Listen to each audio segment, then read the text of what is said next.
ಪ್ರಿಯ ವೀಕ್ಷಕರೇ, ಆದ್ವಿ ಕಾರ್ನರ್ಗೆ ಸ್ವಾಗತ. ಈ ನಿಸರ್ಗದಲ್ಲಿ ನಮಗೆ ಆಶ್ಚರ್ಯವಾಗುವಂಥ ಘಟನೆಗಳು ಅಗಾಧವಾಗಿದೆ. ಅದರಲ್ಲಿ ಸಣ್ಣ ಸಣ್ಣ ವಿಚಾರಗಳು ದೊಡ್ಡದಾದ ಪಾತ್ರಗಳನ್ನು ವಹಿಸುತ್ತವೆ. ಅದರಲ್ಲಿ ಒಂದು ಸಣ್ಣ ರುದ್ರಾಕ್ಷಿಯ ಮಹತ್ವವಾದ ಪಾತ್ರವೇನೆಂಬುದನ್ನು ತಿಳಿಸಿಕೊಡ್ತೀನಿ. ಓಂ ನಮಃ ಶಿವಾಯ. ರುದ್ರಾಕ್ಷ ಮಾಲಯು ಮಂತ್ರಜೋ ಪ್ಯೋನತಂ ಫಲಪ್ರದ ಯಸ್ಯಾಂಗ ನಾಸ್ತಿ ರುದ್ರಾಕ್ಷ ಯಕ್ಯೋಪಿ ಜಹುಂ ಪುಣ್ಯಧ ತಸ್ಯ ಜನ್ಮ ನಿರರ್ಥಕ. ರುದ್ರಾಕ್ಷಿ ಮಾಲೆಗಳಿಂದ ಜಪ ಮಾಡುವುದರಿಂದ ಅತ್ಯುನ್ನತ ಉತ್ತಮ ಫಲ ದೊರಕುತ್ತದೆ. ಯಾರ ಶರೀರದ ಮೇಲೆ ರುದ್ರಾಕ್ಷಿ ಇರುವುದಿಲ್ಲವೋ ಅಂತಹವರ ಜನ್ಮ ವ್ಯರ್ಥ ಅಂತ ಹೇಳುತ್ತಾರೆ. ಪವಿತ್ರವಾದ ಉಪನಿಷತ್ತುಗಳಲ್ಲಿ ರುದ್ರಾಕ್ಷಿಗಳಿಗಿರುವ ಪವಿತ್ರತೆ, ಅದರ ಶಕ್ತಿಗಳನ್ನು ವಿವರಿಸಿದ್ದಾರೆ. ಹಿಂದೆ ತ್ರಿಪುರಾಸುರನೆಂಬ ರಾಕ್ಷಸನು ದೇವತೆಗಳನ್ನು ಸೋಲಿಸಿ ಅಧಿಕಾರ ಮದದಿಂದ ಇರುವಾಗ ಯಾವ ಮಾರ್ಗವೂ ಇಲ್ಲದೆ ದೇವತೆಗಳು ಮಹೇಶ್ವರನನ್ನು ರಕ್ಷಿಸುವಂತೆ ಬೇಡಿಕೊಳ್ಳುತ್ತಾರೆ. ಈಶ್ವರನು 33 ವರ್ಷಗಳ ಕಾಲ ತಪಸ್ಸು ಮಾಡಿದನು. ಅಷ್ಟು ವರ್ಷಗಳ ಕಾಲ ಪರಮೇಶ್ವರನು ಕಣ್ಣು ತೆರೆದೇ ತಪಸ್ಸು ಮಾಡಿ ತ್ರಿಪುರಾಸುರನ ವಧೆ ಮಾಡಿ ನಂತರ ಕಣ್ಣು ಮುಚ್ಚಿಕೊಂಡಿರುವಾಗ ಕಣ್ಣಿನಿಂದ ನೀರ ಹನಿಗಳು ಭೂಮಿಯ ಮೇಲೆ ಬಿದ್ದು ರುದ್ರಾಕ್ಷಿ ಗಿಡಗಳು ಹುಟ್ಟಿಕೊಂಡವು ಎಂದು ಹೇಳುತ್ತಾರೆ. ರುದ್ರಾಕ್ಷಿ ಎಂದರೆ ರುದ್ರನ ಕಣ್ಣಿನಿಂದ ಹುಟ್ಟಿದ ಅಶ್ರು, ಶಿವನ ಕಣ್ಣೀರಿನಿಂದ ಹುಟ್ಟಿದ ರುದ್ರಾಕ್ಷಿ ಗಿಡಗಳು. ಇದಕ್ಕೆ ಅದೆಷ್ಟು ಶಕ್ತಿ ಇದೆ ಎಂದರೆ, ಒಂದು ಸಲ ವಿಷ್ಣುವಿಗೆ ದೇವತೆಗಳೆಲ್ಲರೂ ಬಹಳ ಬೆಲೆ ಬಾಳುವ ವಜ್ರ ವೈಡೂರ್ಯಗಳನ್ನು, ರತ್ನಗಳು, ಬಂಗಾರದ ಆಭರಣಗಳನ್ನು ಸಮರ್ಪಿಸಿ ತಮ್ಮ ತಮ್ಮ ಭಕ್ತಿಯನ್ನು ತೋರ್ಪಡಿಸಿಕೊಂಡರು. ಆಗ ಪರಮಶಿವನು ಒಂದು ರುದ್ರಾಕ್ಷಿ ಬೀಜವನ್ನು ಉಡುಗೊರೆಯಾಗಿ ಕಳುಹಿಸಿದರು. ವಿಷ್ಣುವು ಆನಂದದಿಂದ ಹತ್ತಿರವೇ ಇದ್ದ ಮಹಾಲಕ್ಷ್ಮಿಗೆ ಕೊಡುತ್ತಾರೆ.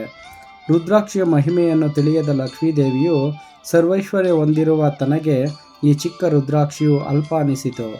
ಈ ರುದ್ರಾಕ್ಷಿಯು ಅಪಮೃತ್ಯವನ್ನು ನಿವಾರಿಸುತ್ತದೆ, ದೇಹದ ಸೌಖ್ಯ ಶಾಂತಿಯನ್ನು, ಆತ್ಮಶಾಂತಿಯನ್ನು, ಸೌಂದರ್ಯವನ್ನು ಕೊಡುತ್ತದೆ ಎಂಬ ನಿಜವನ್ನು ಗ್ರಹಿಸದೆ ಅದರಿಂದ ಆಕೆ ಮನಸ್ಸು ಚಿಕ್ಕದು ಮಾಡಿಕೊಂಡದ್ದು ನೋಡಿ ಮಹಾವಿಷ್ಣುವು ಮಂದಹಾಸದಿಂದ ಶ್ರೀದೇವಿಯನ್ನು ಬಿಟ್ಟು ತನ್ನ ಮಂದಿರಕ್ಕೆ ಹೊರಟರು. ಅದೇ ಸಮಯಕ್ಕೆ ಸಹಪ್ರಿಯರಾದ ನಾರದ ಮಹರ್ಷಿಗಳು ಅಲ್ಲಿಗೆ ಬಂದರು. ಮೊದಲೇ ಕೋಪಗೊಂಡಿದ್ದ ಲಕ್ಷ್ಮೀದೇವಿಯನ್ನು ಇನ್ನೂ ಕೆರಳಿಸಿ ಬಿಡುತ್ತಾರೆ. ಆಗ ದೇವಿಯು ಆ ರುದ್ರಾಕ್ಷಿಯನ್ನು ಹಿಂದಿರುಗಿಸಿ ಬಿಡಬೇಕೆಂದು ಹೇಳುತ್ತಾಳೆ. ನಾರದರು ರುದ್ರಾಕ್ಷಿಯನ್ನು ಕಳಿಸುವುದಕ್ಕಿಂತ ಅಷ್ಟೇ ತೂಕದ ಬಂಗಾರವನ್ನು ಕಳಿಸಿದರೆ ಶಿವನಿಗೆ ಒಳ್ಳೆಯ ಪಾಠ ಕಲಿಸಿದಂತಾಗುತ್ತದೆ ಎನ್ನುತ್ತಾನೆ. ಇದೇ ಸರಿಯಾದ ದಾರಿ ಎಂದು ತಿಳಿದು ಒಂದು ತಕ್ಕಡಿಯಲ್ಲಿ ಒಂದು ಕಡೆ ರುದ್ರಾಕ್ಷಿ, ಇನ್ನೊಂದು ಕಡೆ ಬಂಗಾರವನ್ನು ಇಟ್ಟು ತೂಕ ಮಾಡಲು ಶುರು ಮಾಡಿದರು. ಆದರೆ ಲಕ್ಷ್ಮೀದೇವಿಯ ಬಳಿಯಲ್ಲಿದ್ದ ಸಂಪತ್ತನ್ನೆಲ್ಲ ಹಾಕಿದರೂ ಆ ರುದ್ರಾಕ್ಷಿಯು ತೂಗಲಿಲ್ಲ. ಲಕ್ಷ್ಮಿಗೆ ಆಶ್ಚರ್ಯವಾಯಿತು, ಏನೂ ತೋಚಲಿಲ್ಲ. ಈ ವಿಷಯವನ್ನು ಗ್ರಹಿಸಿದ ಶ್ರೀ ಮಹಾವಿಷ್ಣುವು ನಾರದನು ಲಕ್ಷ್ಮಿಗೆ ಕಲಿಸಿದ ಕ್ಲಿಷ್ಟ ಪರಿಸ್ಥಿತಿಗೆ ಒಳಗೊಳಗೆ ನಗುತ್ತಿರುತ್ತಾರೆ. ತನ್ನ ಅಷ್ಟ ಐಶ್ವರ್ಯವನ್ನೆಲ್ಲ ಇಟ್ಟರೂ ರುದ್ರಾಕ್ಷಿಗೆ ಸರಿದೂಗದಿರಲು ನಾಚಿಕೆಯಿಂದ ವಿಧಿ ಇಲ್ಲದೆ ವಿಷ್ಣುವನ್ನು ಕೇಳುತ್ತಾಳೆ. ಆಗ ವಿಷ್ಣುವು ಈ 7 ಲೋಕಗಳ ಐಶ್ವರ್ಯವು ರುದ್ರಾಕ್ಷಿಗೆ ಸಮವಲ್ಲವೆಂದು ಹೇಳಿದರು.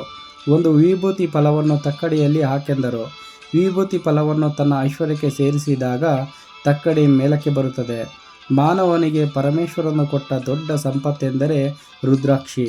ಇದನ್ನು ನಿಷ್ಠೆಯಿಂದ ಧರಿಸಿದರೆ ಎಲ್ಲ ಪಾಪಗಳು ತೊಲಗಿ ಮಾನಸಿಕ, ಶಾರೀರಿಕ ಶಾಂತಿ ಹೊಂದಿ ಸಕಲ ಸಂಪತ್ತನ್ನು ಗಳಿಸುತ್ತಾರೆ ಎಂದು ಹೇಳಲಾಗಿದೆ. ಈ ರುದ್ರಾಕ್ಷಿಯಲ್ಲಿ 1ರಿಂದ 14 ಅಂದರೆ 16 ಮುಖಗಳುಳ್ಳ ರುದ್ರಾಕ್ಷಿಯವರೆಗೆ ನೋಡಬಹುದು. ಒಂದಕ್ಕೂ ಒಂದೊಂದು ವೈಶಿಷ್ಟ್ಯವಿರುತ್ತದೆ.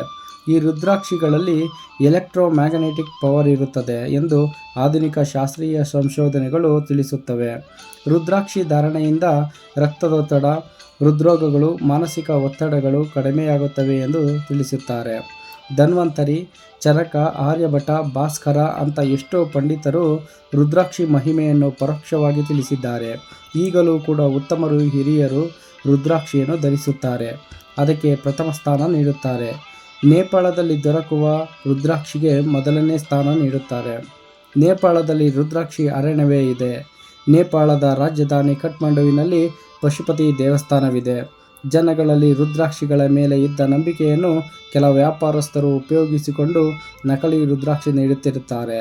ಇದರ ಬಗ್ಗೆ ಎಚ್ಚರ ವಹಿಸಬೇಕಾಗುತ್ತದೆ. ದೈವಿ ಗುಣಗಳಿರುವ ರುದ್ರಾಕ್ಷಿ ಮಹಿಮೆಯನ್ನು ತಿಳಿಸಿದ್ದೇನೆ. ಮತ್ತೊಂದು ಉನ್ನತ ವಿಷಯಗಳೊಂದಿಗೆ ನಿಮ್ಮ ಮುಂದೆ ಸಿಗುತ್ತೇನೆ. ಓಂ ನಮಃ ಶಿವಾಯ.